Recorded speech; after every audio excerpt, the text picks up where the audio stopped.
Private Richard Day was the oldest soldier. His number was 6443. 2nd Royal Irish Regiment, died on the 9th of May 1915. He's recorded on the Menai Gate. That means not one identifiable shred of body was found belonging to Richard Day. He no longer existed. He's recorded with approximately 52,000 other names on the Menai Gate Memorial, again from Mooncoin. The first soldier, and Mooncoin comes up here quite a lot, was Sergeant Stephen Knox. He died on the 17th of September 1914 from Mooncoin, and in 1914 September was the withdrawal from Mons down till they got to the Marne, and before they advanced back up towards to re-engage with the Germans. So unfortunately, Sergeant Knox was in France probably about 2 weeks when he died. The Battle of Le Pilly, the 19th of October 1914, 2 men from South Kilkenny died, and this is a real significant battle because on the morning of the 19th of October 1914, there were almost 1,000 men in the 2nd Battalion Royal Irish Regiment. When the roll was called on the evening of the 20th of October, 148 men were left, mostly cooks and catering staff. They were decimated, they were destroyed, wiped out. During that time, William Elward from Ballyhale and Robert Noel Fernie from Kilmacow died. Neither of them have a known grave. They are recorded on La Tourette Memorial in France. We have your sailors. Here we have 2 brothers, the Hennery brothers, Walter and Morris Hennery. They die on the Fernie on the 16th of the 12th, 1917. 2 days later, the Connie Beg is sunk by a U-boat as well. And 2 other brothers, Patrick and James Wall from Slieve Rue, are lost at sea, no known graves. 2 Lumley brothers are the captain and the main engineer on both separate ships. Those gentlemen are known unto God somewhere in the bottom of the Irish Sea. U-boats, the most successful U-boat ever, class German, is a class 2. Here's one of them that washed up in Hastings in England, but this is the type of U-boat that sunk the 2 ships.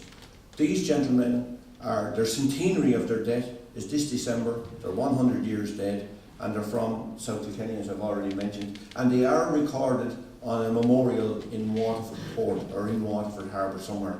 But still, they're South Kilkenny men, and it just tells you the story. Their mothers got a letter. They had to prove that they were sunk by torpedo, not by a bad storm that happened at the same time. If they were proven to be lost at sea at a storm, it was an act of God, and they got no pension. That's how tight it was. So here were these poor women dreading for a year that somebody would decide their son was lost at sea in a storm, not sunk by a torpedo. Here we have Nurse Rabbit, who actually, she dies. She's from, I think, Slieve Rue, again, South Kilkenny. I'll get the exact information later on. She's from Queen Alexandria's Imperial Military Nursing Service. We mentioned it before, and she died. She's buried in England. There's 3 other ladies, known nurses with the Women's Army Auxiliary Corps, and they are Catherine Forrestal from Rossbergen, Catherine Bridges Shield from Ahavillia, Jimmy, and Kathleen Winifred Fahy from Temple Orme. Women gave so much succour to the men who were dying. It was, I suppose, at the start of the 20th century, a woman's job to look after a wake in Ireland, probably. But these women were traumatised because a nurse would have probably 30 dying soldiers in a room with her, and every soldier just wants to hold her hand, to drift off and die. It's a cultural thing with Irish people. We don't like to die on our own. And so many guys did, and the nurses dealt with that in a massively sympathetic way, because most of them were volunteers and had no formal training. And then the ladies and women who were munitions workers will never understand how hard they worked or how badly they were damaged by the toxins they were dealing with on a day-to-day basis. And then we have 4 chaplains from South Kilkenny. Now this is really unusual. You have Father Edward Dowling from Slieve Rue and 3 chaplains from Temple Orme. Robert McNeill Boyd, Richard Kellett, and Francis H. Burkett.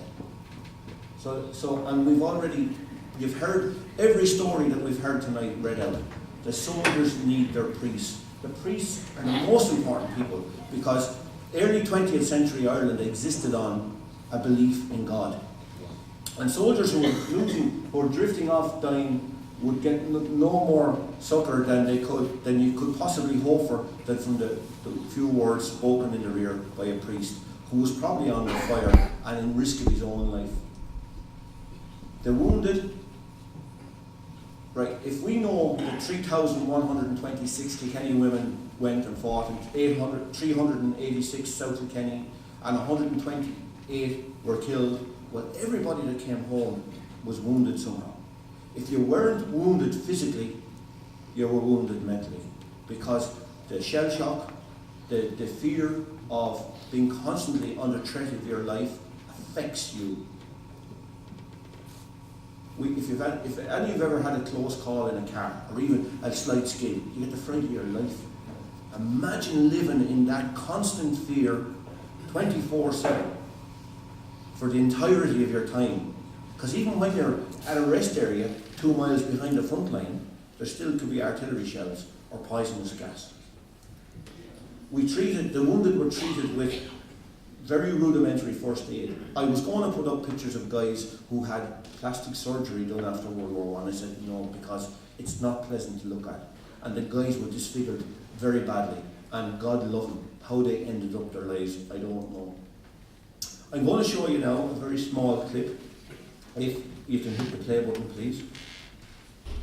And after about 3 or 4 minutes, thanks. Just watch this, please.